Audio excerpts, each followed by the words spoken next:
आज का दिन मुझे लगता है कि मध्य प्रदेश की हिस्ट्री में एक बहुत महत्वपूर्ण दिन है, जब प्रधानमंत्री जी की जो 2047 विकसित भारत की जो कल्पना है उसको साकार करने के लिए मध्य प्रदेश एक कदम और आगे बढ़ा है।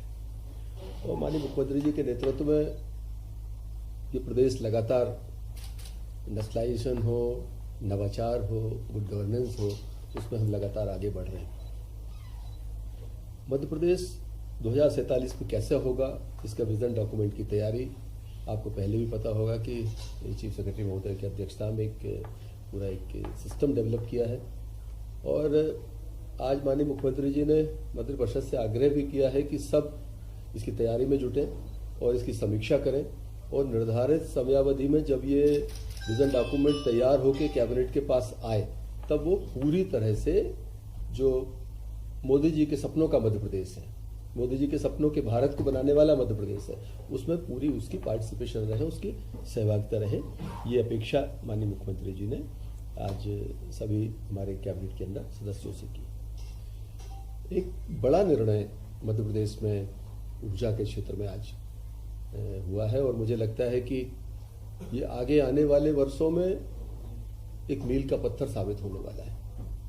नवकरणीय ऊर्जा क्षेत्र में मध्य प्रदेश पहले से बढ़िया काम कर रहा है और मुझे लगता है हम वो वाहिद राज्य हैं जहां पर नवकरणीय ऊर्जा में हम रिसर्च का काम कर रहे हैं, उनके यंत्रों को बनाने में हम उसमें आगे बढ़े हैं, उसके माध्यम से ऊर्जा का उत्पादन भी करेंगे, सोलर ऊर्जा एनर्जी का। और अभी तक सोलर पावर जो थी वो हम बनती थी और चलती रहती थी, स्टोरेज का कोई प्रावधान उसमें था नहीं।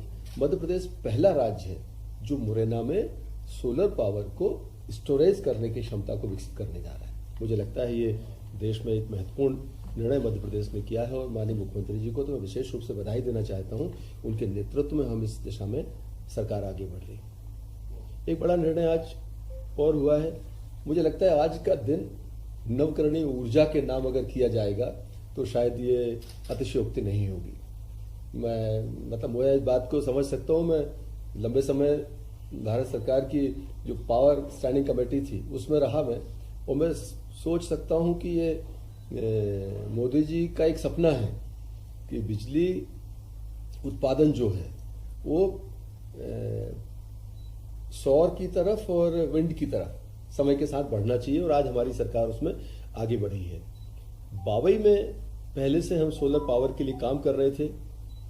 वहां पर पहले लगभग 214 एकड़ भूमि सरकार पहले दे चुकी थी वहां पर, और जो मांग और जिस हिसाब से हमारी जो तैयारी है 314 एकड़ लैंड की और आवश्यकता थी। आज कैबिनेट ने वो एक स्वीकृति प्रदान की है और नर्मदापुरम अकेले के लिए नहीं, ये मध्य प्रदेश के लिए एक बड़ी उपलब्धि है कि लगभग हम इसको 314 एकड़ लैंड 311.44 एकड़ लैंड के साथ में सोलर पावर का वहां पर जो तंत्र खड़ा होगा।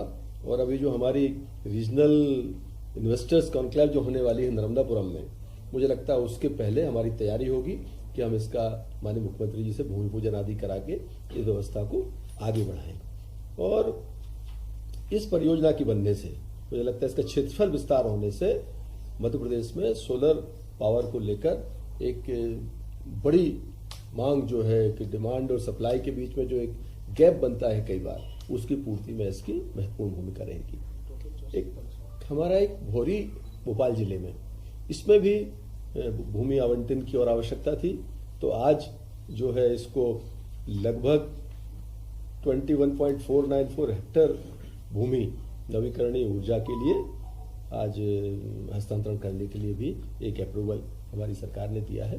और NITSER का जो अधिनियम के तहत 2008 में की गई थी, संस्थान विशुद्ध एवं अनुप्रयुक्त विज्ञान में अनुसंधान के क्षेत्र में विश्वस्तरीय एवं उत्कृष्ट कार्य कर रहा है। प्रस्तावित अनुसंधान केंद्र का प्रमुख उद्देश्य सोलर सेल की दक्षता में वृद्धि करना, ऊर्जा के नुकसान को कम करने के अलावा पवन ऊर्जा सहित नवकरणीय ऊर्जा के अन्य स्रोतों में विश्व स्तरीय अनुसंधान को बढ़ावा देना है। इसमें मुझे लगता है कि आज की स्वीकृति के कारण इसमें बड़ा लाभ मिलने वाला है।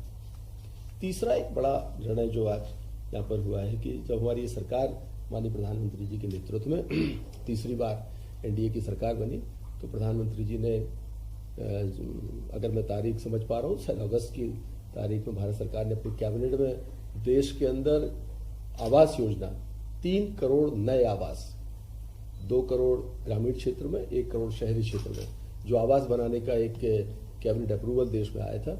मध्य प्रदेश को भी उसमें लक्ष्य मिला है और आज हमारी मंत्रिपरिषद ने माननीय मुख्यमंत्री जी के नेतृत्व में उसको भी अप्रूव किया है कि आगे आने वाले समय में हमारी जो आवास की योजना है उस पर भी शहरी और ग्रामीण क्षेत्रों में समान रूप से लोगों को लाभ मिलेगा और स्वयं की भूमि पर लगभग 2.5 लाख रुपए सरकार उसमें देने वाली है। और आवास के क्षेत्र में पैसा जाने से एक साइकिल विकास की बढ़ती है। आदमी के पास पैसा जाता है, फिर वो पैसा बाजार में जाता है, स्टील इंडस्ट्री को फायदा होता है, ईंट बनाने वाले को फायदा होता है, कारपेंटर को फायदा होता है, चिनाई वाले को, तो पूरा एक सिस्टम चलता है। तो मध्य प्रदेश में उस योजना के लागू होने से भी काफी लाभ होना है। ये मुख्य विषय थे जो आज की कैबिनेट में माननीय मुख्यमंत्री जी की अध्यक्षता में मध्य प्रदेश के अंदर आज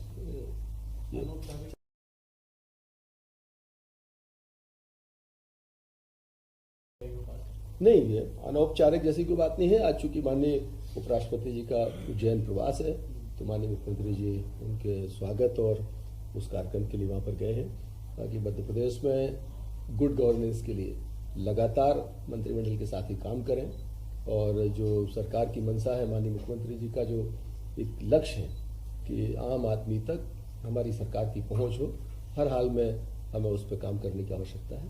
इस तरह की चीजें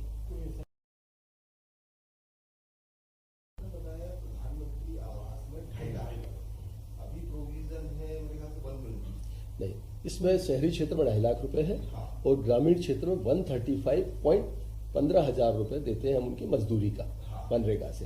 तो 1,35,000 रुपए सीधा हितग्राही को मिलता है। अगर वो मजदूरी करना चाहता है तो 15,000 रुपए मजदूरी के एवज में उसको प्रदान किया जाता है।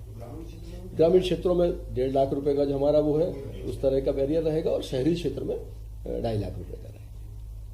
हमसे जुड़े रहने के लिए हमारे YouTube चैनल को सब्सक्राइब करें और नई वीडियो की नोटिफिकेशन के लिए बेल आइकॉन को दबाएं। अगर आप ये वीडियो Facebook पर देख रहे हैं तो लाइक जरूर करें और ज्यादा से ज्यादा शेयर करें। धन्यवाद।